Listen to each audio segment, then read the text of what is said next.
سهار 7 بجې دي، عامر دفتر ته رسومه. ته به وایې د اروپا سهارونه په دسامبر جنوري کې دغسې وي.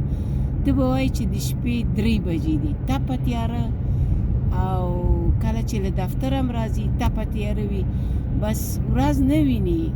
دلته ژوند دومره اسانه نه دی. وطن کې خو چې سهار 7 بجې راجګسي، روښانه هوا، خوشبخته خلک په وطن کې اوسېږي. تاسې وګورئ، دغه د اروپا حال دی.